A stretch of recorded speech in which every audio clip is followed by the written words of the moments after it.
Hi YouTube family, this is Sabrina here with the Animal Showcase and Quiz channel. I thank you so much for subscribing and watching my videos. So I come to you today not bearing the best of news. As we all know, pet owners, whether you have a cat or a dog, there comes a time where your pets get to the point where you have to decide what to do. About a year ago, my one dog, he's a Papillon mix. Sometimes they put Chihuahua mix, but something of that nature. Anyway, he's about 11 years old, and I also have a Dachshund mix that's also about 11.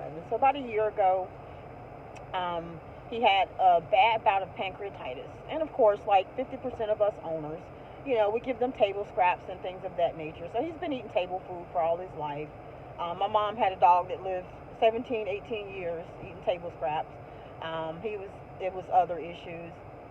So when took him to the emergency vet, $1,000 later, of course, as any of us know, when you go to the emergency vet, it's never cheap. We were told that he most likely has Cushing disease, which for those of you that may not know, for those of you that do know, I am so sorry. My heart goes out because this is not easy on a dog or anyone. I haven't read much about how it affects humans. It's probably very similar, but basically, the dog's body creates too much cortisol, and they try to pinpoint it once they officially diagnose if it's caused by a tumor or something else, or I think a pituitary disorder, something like that. So it's two things that it can stem from. I've never officially had him diagnosed. That was just the emergency vet workup, the blood work. It showed that his liver was enlarged, and honestly, we didn't think he'd probably make it a couple of weeks after that. He was prescribed gabapentin and something else to help with the discomfort. And anyone that knows, that has a pet with, especially a dog, because I don't really know much about cats, that knows anything about a dog with Cushing disease, they will tell you, any vet, any emergency vet, or even your regular vet will tell you they don't treat the disease, they treat the symptoms. One of the roughest symptoms for the dog is that the frequency urination, that kind of thing, because their body's just creating so much, and that's one of the side effects from it, and increased thirst. So one of the bad things about Cushing disease, it can snowball and affect the organs tremendously. So what's happened most recently, it's been a year, and a couple of months ago, he was having some breathing issues, where he was just coughing a lot, and then he started having these fainting spells, and at first we thought they were mini seizures, and I said no, he's just coming out of it way too quickly. And I know a lot of times these small breeds, especially the Chihuahua mixes, have issues with heart, and I said I feel like it's cardiac, because he would have these passing out episodes every time he come upstairs, like anytime he'd exert himself. When I saw the vet a couple of months ago, he didn't have the breathing issues, just the coughing. But we noticed for the past few days he's just been extremely labored in his breathing, and even the fainting spells have increased. And even last night when he was barking, you know how your dogs bark when you come home, like they don't know it's you. When he was barking, when my husband came home, my husband said as soon as he came in the door, he sort of collapsed. And grant you, we've had many dogs over the years. I've had many dogs before, through my parents, through myself as an adult, that have, unfortunately, we all go through this with our animals, and you never want to feel like, that you never want to feel like your animal's suffering or anything like that. So where we're at right now, he's at the 24-hour, he's at the emergency vet. They gave us the option they said if we, had put him down, they, do the humane thing and do quality of life care, which that's what they call it now. So that he's not suffering and things like that. Or we had the option, because he wasn't quite at that point bad enough, but not enough where we still couldn't try extreme measures. He doesn't have jaundice or anything, even though his liver is severely enlarged due to the Cushing disease. And unfortunately now it's snowballed to his heart. He was diagnosed yesterday with congestive heart failure. So he would be on heart failure medication the rest of his life, and that's just the heart issues that the Cushing has caused. That's not even getting to the root of Cushing disease.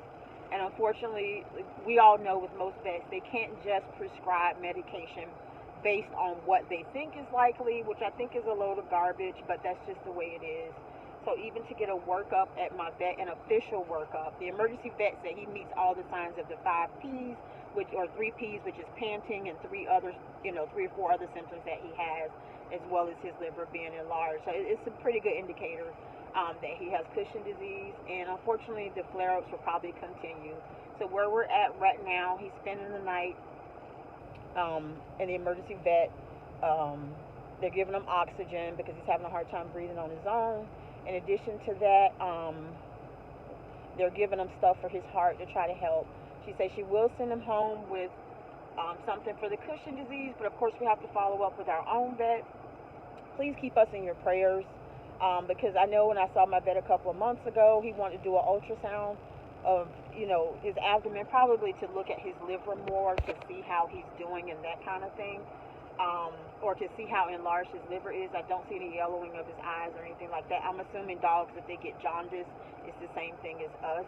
So just pray for me and my family and Walker that we'll make the right decision when that time comes. So where we're at right now, when we called it 12 today, which isn't quite 12 hours later, because they do keep him for 24 hours. They tried to take him off the oxygen, but he still couldn't, he wasn't comfortable enough to breathe on his own, so they had to put him back into the oxygen.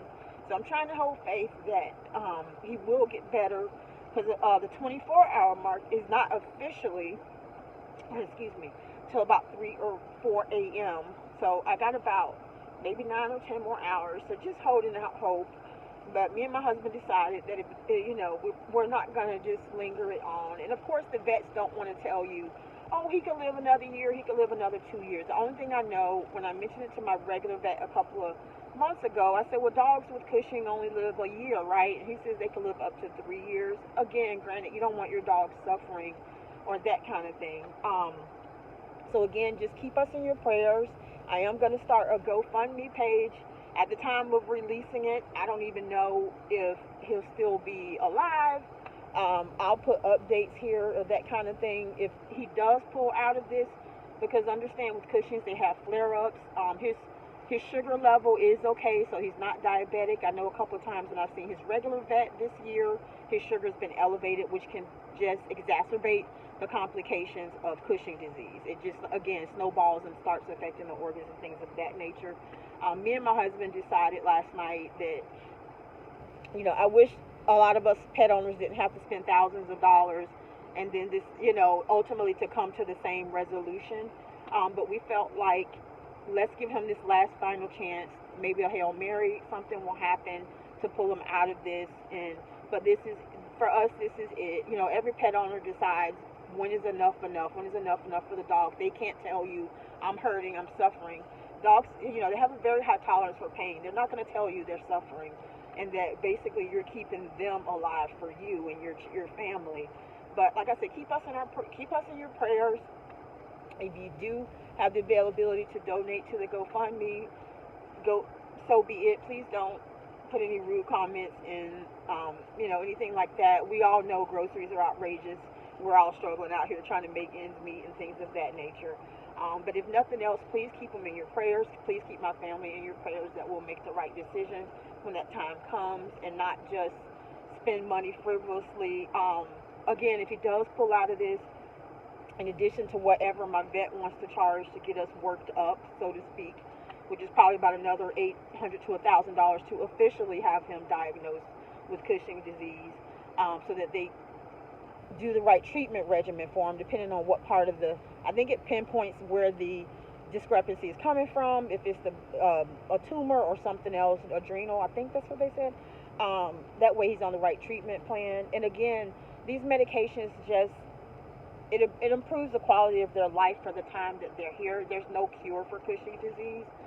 That's why they say they treat the symptoms, any flare-ups that they may have. He's been fortunate not to have gotten pancreatitis again. And if we do give him table scraps, we try to give him things like rice, turkey. I Googled what is healthy for a dog with Cushing disease to eat. Nothing fatty or skin. Fat can throw them over the edge. So we've been avoiding things like that since he was, again, unofficially diagnosed a year ago. But like I said, if we continue with this, not only will it be his cardiac meds that we're maintaining on a monthly basis, which she said could be 50 to 100, it could also be his Cushing, because she said we still need to get to the root of the Cushing disease, because that's what's causing all these other issues. That could be, I know my vet told me last year when we first went, it could be hundreds of dollars a month just to, between monitoring and things of that nature. My husband and I talked about it. We're going to try to see if a discount vet or something can treat him for that, because sometimes we'll go to the discount vet for the immunizations, because even that's gotten out of hand and ridiculous. So again, keep us in your prayers, and I thank you for coming to visit my channel. Have a good day.